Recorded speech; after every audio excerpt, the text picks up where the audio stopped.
Hello everyone, আসসালামু আলাইকুম। সবাই কেমন আছেন? তো আজকে আপনাদের মাঝে একটা তেহারির রেসিপি নিয়ে আসছি। তো তেহারির রেসিপি বলতে আজকে বাইরে বৃষ্টি হচ্ছিল। তো এরকম ওয়েদারে খিচুড়ি, তারপর তেহারি, পোলাও এগুলা টাইপের খাবার অনেক খেতে ভালো লাগে। তো বাসায় যেহেতু আজকে বাচ্চার বাবা ছিল, তো সে বলছিল যে আজকে একটু তেহারি করো, তেহারি খাই। তো গরুর মাংসের তেহারি রান্না করার জন্য আমি এসে পড়েছি। তো এখন হচ্ছে গিয়ে সবার আগেই আমি আলুগুলোকে, যেটা আমাদের পরিবারের জাতীয় সবজি, আমরা এটাকে জাতীয় সবজি নাম দিয়েছি কারণ এই আলু ছাড়া আমাদের পরিবারের সদস্যদের হয়ই না কোনো কিছু। আমার তেমন একটা পছন্দ না, তাদের খুব বেশি ভালো লাগে, তাদের অনেক ফেভারেট। তো যাই হোক, আলুগুলোকে আমি লবণ, মরিচের গুঁড়ো আর হচ্ছে গিয়ে জর্দার রং দিয়ে ভালো করে ভেজে নিয়েছি। এরকম করে খেলে অনেকটাই টেস্ট লাগে। আর এটা ভেজে রাখার পর আমার বড় মেয়ে এটাকে খালি খালি ২-৩টা খেয়ে ফেলেছে। এভাবে আলুটা আজকে একটু আমার মাংসের মধ্যে কম হয়ে গিয়েছে। তো বাচ্চার বাবা বলতেছিল যে আলু এত কম দিয়েছি কেন? তাদের এটা দিয়ে পোষায় নাই আর কি, তাদের সব কিছুতেই আলুটা বেশি লাগে। তো যাই হোক, এখন ওই তেলটার মধ্যে হচ্ছে গিয়ে আমি সব আস্ত যেগুলো মশলা ছিল সেগুলো দিয়ে এখন এই যে পেঁয়াজ দিয়ে দিয়েছি। এখন এটাকে বেরেস্তা করে নিব ভালো করে। তো এটাকে ভালো করে বেরেস্তা করার পরই হচ্ছে গিয়ে একে একে বিরিয়ানির জন্য যা যা মশলা প্রয়োজন আমি এটার মধ্যে দিয়ে দিব। তো ওই যে আমি মশলাগুলো রেডি করতেছিলাম, তো এখানে আমার মেয়ে আবার একটু নাড়াচাড়া করতে আসছে। তো সে বলতেছে যে তুমি মশলা দাও, আমি নাড়াচাড়া করি। তো এখন হচ্ছে আদা বাটা দিয়ে দিয়েছি, আদা রসুন বাটা। তারপরে হচ্ছে গিয়ে এখন দালচিনি এলাচি বাটা দিব, জয়ফল জয়ত্রী বাটা দিব, দিব হচ্ছে গিয়ে টেস্টিং সল্ট, তারপরে গোলমরিচের গোলমরিচ বাটা দিব।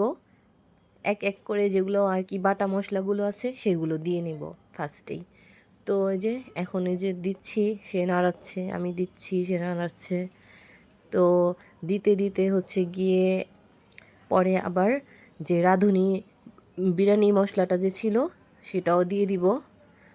তো ওই যে এখনই নাড়াতে নাড়াতে ব্রেস্তা হয়ে যাবে। তো পেঁয়াজটা যখন একটু ব্রেস্তা হওয়ার দিকে আসবে আর কি, একটু ব্রাউন ব্রাউন কালার হতেই যাবে, তখনই আমি মশলাগুলো দিয়ে দিব। কারণ আমি এটার মধ্যে পানিটা সবার পরে অ্যাড করব।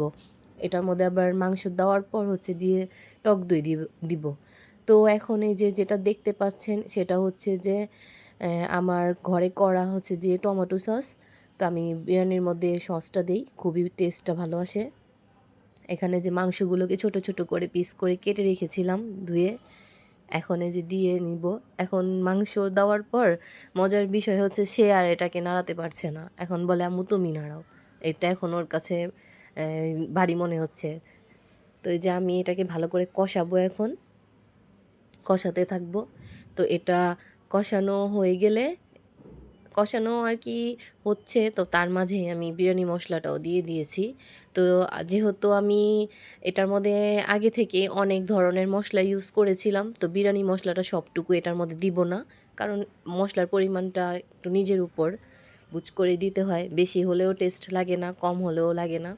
তো আমার যতটুকু প্রয়োজন ছিল আমি এটার মধ্যে দিয়েছি, যেহেতু আমি এটার মধ্যে আরও নানা ধরনের বাটা মশলা ইউজ করেছি। তো এখন হচ্ছে গিয়ে এখন টক দইটা দিয়ে দিব। তো আমার মেয়ের হাতে ফোন থাকলে যে সে কী কী করে, মোবাইলের ফ্ল্যাশ লাইটটা ওই বারবার অফ করে দেয়, অন করে দেয়।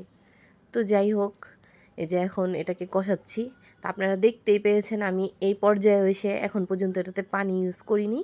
তো পানিটা দিব হচ্ছে গিয়ে একটু, তো মাংস থেকে যে পানিটা বের হবে, তখন যখন আমি বুঝবো যে আমার এখানে এক্সট্রা আরও কিছু পানির প্রয়োজন মাংসটা গালানোর জন্য, তখনই আমি এটাতে পানি অ্যাড করব। তো এই যে এখন হচ্ছে গিয়ে কাঁচামরিচটা দিচ্ছি, এটা তো না হলেই না, এটা হচ্ছে বিরিয়ানির একটা জান। বিরিয়ানিতে বা তেহারিতে যেটাই বলেন না কেন, কাঁচামরিচটা বেশি দিতে হয়। তো আমি এই বিরিয়ানিটা একটু অন্যরকম স্টাইলেই রান্না করতেছি। তো এটাকে আমি আলাদা আলাদা করে রাখবো আর কি। মাংসর তরকারিটা আলাদা থাকবে হচ্ছে গিয়ে, আর পোলাওটা আমি আলাদাভাবে রান্না করব, এটার সাথে এটা মিলাবো না। এটা আমাদের ফ্যামিলিতে এইভাবে অনেক বেশি লাইক করে এইভাবে খেতে। তো এটা মুরগির মাংস দিয়েও করলে সেম ওরা এরকম করেই খায়। আমি দুইভাবেই করি। তো বাচ্চার বাবা আবার এটা বেশি লাইক করে কেন, তো সে আবার মাংসটা আলাদা থাকলে পরে এটা রুটি পরাটার সাথেও খেতে পারে, তার জন্য। আর যার যতটুকু প্রয়োজন নিয়ে মাখিয়ে নিয়ে খায়। তো হচ্ছে গিয়ে যে মাংসটা আমি এভাবে আলাদাভাবে রান্না করছি, আর পোলাওটাও আমি আলাদাভাবেই সাদা পোলাও যেভাবে রান্না করা হয় সেভাবেই করব, একটু ডিফারেন্টভাবেই করব।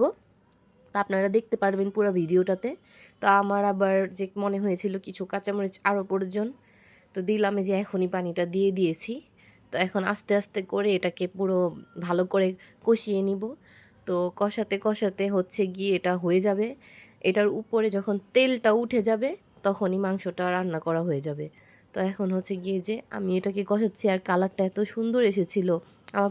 আমার মনে হয়েছিল এখানে একটু লবণ প্রয়োজন আরও। তো এই যে দিয়ে দিয়েছি। আর এই যে ভেজে রাখা আলুগুলো এই পর্যায়ের মধ্যে এটার মধ্যে ছেড়ে দিয়েছি, কারণ এটার সাথে মশলার সাথে এটাকে মাখা মাখা হলে খেতে মুখে নিলে অনেক টেস্টটা অন্যরকম লাগে। আর এরকম করে মাংস আপনি তেহারি ছাড়াও যদি রান্না করে ভাতের সাথে রুটি পরোটার সাথেও খান, এটা অনেকই টেস্ট লাগে। বাসায় ট্রাই করে দেখতে পারেন আপনারাও। আমি এখানে কাউকে শিখাচ্ছি না, আমি যেভাবে রান্না করি আমি সেভাবেই দেখাচ্ছি। আমিও পারফেক্ট না সব কিছু থেকেই, আমি যতটুকু পারি আমি ততটুকুই আপনাদের সামনে তুলে ধরি। আর হচ্ছে গিয়ে যে এখন এই যে আমি নাড়াচ্ছি, তা আমি নাড়াতে নাড়াতে এখন আবার আমার হাজব্যান্ড চলে আসছে। তো সে আবার মোটামুটি আমার সব কাজেই হেল্প করে। তো আমাকে বলছিল যে দাও এটাকে আমি একটু নাড়াচাড়া করে দিই, তো সে একটু এটাকে কষাচ্ছে। তো আরেকটা কথা না বললেই না, ভালো মন্দ তো সবার ভিতরেই থাকে, আপনার আমার সবার ভিতরে আছে। তো সে একটা মানুষের ভিতরে তো আর সব কিছু খারাপ থাকে না, একটা না একটা ভালো গুণ থাকেই। তো সে হচ্ছে এভাবে অনেক হেল্পফুল, অনেক বেশি হেল্প করে আমাকে সব কিছুতেই, রান্নার কাজেও। আর যখন আপনারা আমাকে মেকআপ ভিডিওতে দেখেন অনেক সময় আমি চা খাই বা অন্যান্য কোনো কিছু, সেই আমাকে এগুলো করে দেয়।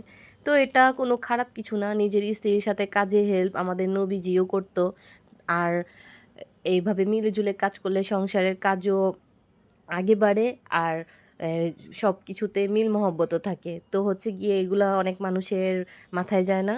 অনেক মানুষে আমাদের ঢাকাইয়াদের মধ্যে এটাকে বলা হয় অনেকে আর কি, সবার মেন্টালিটি এক না, আমি সবাইকে বলছি না।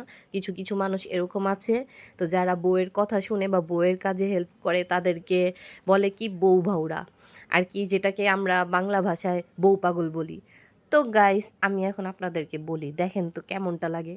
জামাইরা যদি বউ ভাউরা বা বউ পাগল থাকে, তো এটা ভালো না বলেন? পাশের বাড়ির ভাবির পাগল হলে কি ভালো দেখা যাবে? তখন তো সংসারে একটা ঝামেলা অশান্তি।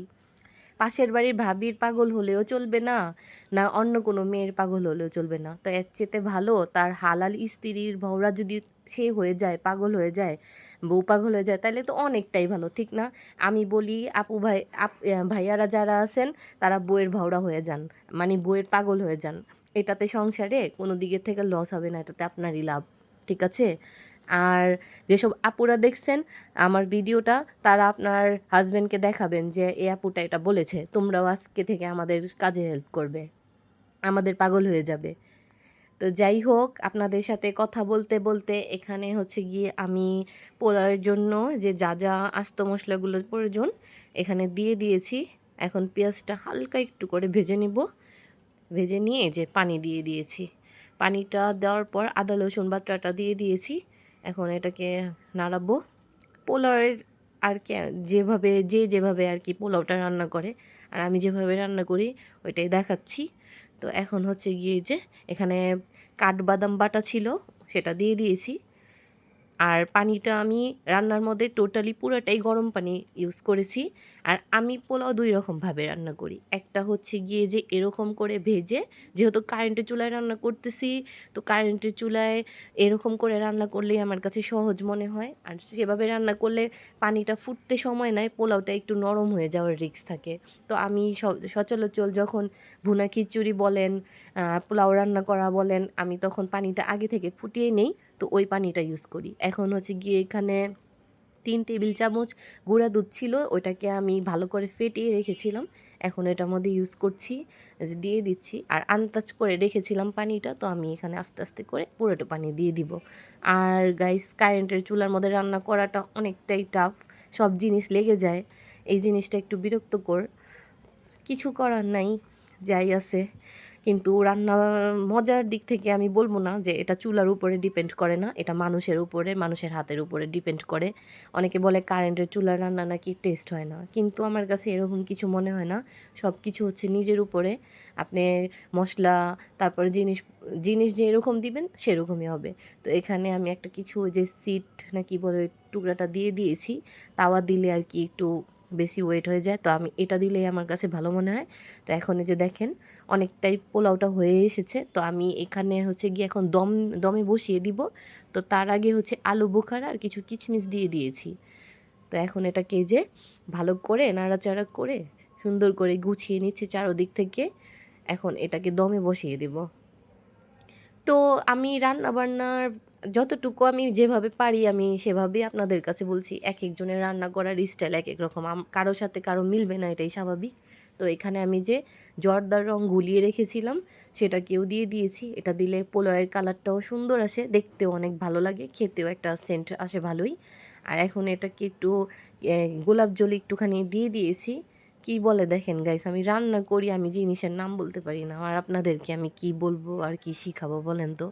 কেওড়া জল বলে নাকি গোলাপ জল ছিল যেটাই আর কি, যাই হোক বুঝে নেবেন। তো ওইটাই একটু দিয়ে দিয়েছি। এখন এই যে পুরোটাই হয়ে এসেছে আর কি। এটা অল্প একটু সময়ের জন্য আর কি 5-10 মিনিটের জন্য রাখবো, তারপর এটাকে নামিয়ে ফেলবো। তো এটা এতটাই মজা হয়েছিল। এটা আমার 2 বেলার জন্য রান্না করেছিলাম। তো মনে করেন এটা এক বেলাতেই খেয়ে টেয়ে শেষ। আর অল্প একটু ছিল আর কি রাতের জন্য। আর এখানে আমি ঘি দিয়ে দিয়েছিলাম। হ্যাঁ, হ্যাঁ, সববার শেষে আমি ঘি দিয়ে দিয়েছিলাম। আমি দেখেন, আমি আপনাদের কি রেসিপি বলবো, আমি যে নিজেই রান্না করি আমি তো নিজেই ভুলে যাই। তো ওই যে সবাইকে আপনাদেরকে বলতেছিলাম যে অনেক সুন্দর লাগছিল আর খেতে খুব টেস্ট হয়েছিল। তো সবাই ভালো থাকবেন, সুস্থ থাকবেন। সবাইকে আল্লাহ হাফেজ।